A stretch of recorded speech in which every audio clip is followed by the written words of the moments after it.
2021 is upon us, and we all have high hopes for cruising this year. Thanks for joining us for the Cruise News Week in Review.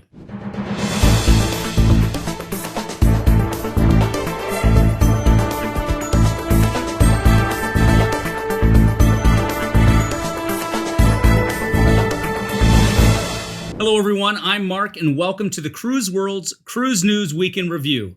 We did it. We made it out of the cloud and have put 2020 firmly in the rear view.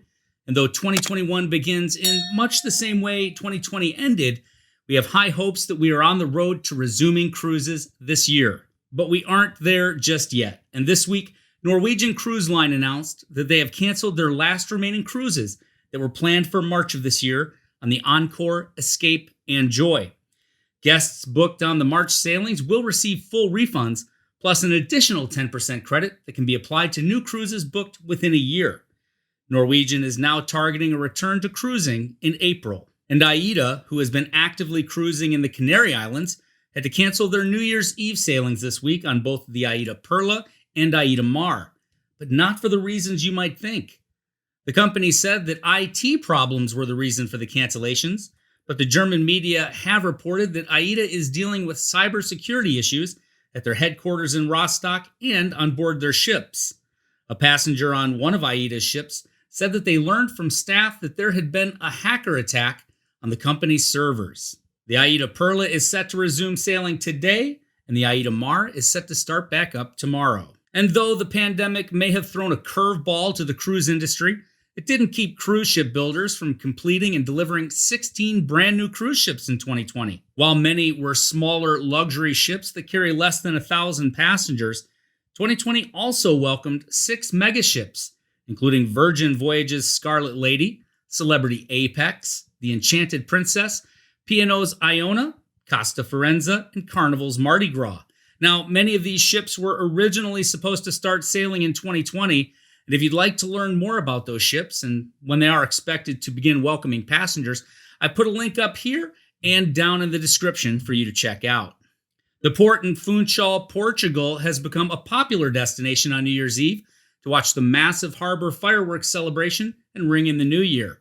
Last year, a dozen cruise ships were in Funchal, but this year, TUI's Mein Schiff 1 was the only ship in port with passengers on board. The Mein Schiff 1 is currently sailing her winter Canary Islands itinerary, and with 1,083 guests on board, she's only sailing at about 37% capacity. Hopefully things will get back to some sort of normal this year, and Funchal will be full of ships to ring in 2022. Back in 1982, when I was just a wee young lad, Carnival Cruise Lines introduced their very first newly built cruise ship, the Carnival Tropical. The Tropical could accommodate 1,000 passengers and featured all of the latest amenities, and her bright colors and decor echoed Carnival's fun ship marketing strategy. And let's not forget, the Tropical was the first Carnival cruise ship with the winged funnel shape, often referred to as the whale tail, that is one of the company's signature design elements that can still be found on all of Carnival's ships today. But all good things must come to an end, and the Tropical, which has been operating as the ocean dream for Peace Boat Cruises since 2012, has been beached at the scrapyards in Along, India. And looking back on the financial markets in 2020, it was a bumpy ride, but stocks ended the year near record highs. But we can't say the same for the big 3 cruise stocks, which still have a long way to go to rebound to their pre-pandemic numbers. Royal Caribbean Group, Carnival Corporation and PLC, and Norwegian Cruise Line Holdings all saw gains this week, but I wanted to take a look at where they were a year ago, before the pandemic. RCL started 2020 at a whopping $130.44 a share and ended the year at $74.69 for a drop of just over 54%. Carnival opened last year at $48.53 and closed at $21.66 for a 76% hit, and finally NCL Holdings went from $56.97 to $25.43 for a loss of 76%. Now, if you believe, like I do, that cruising will resume and eventually be restored to its former glory, then these numbers could present a great opportunity to buy low. What's your opinion? Do you think we'll see growth in the cruise stocks once cruising resumes? And do you think that will happen soon?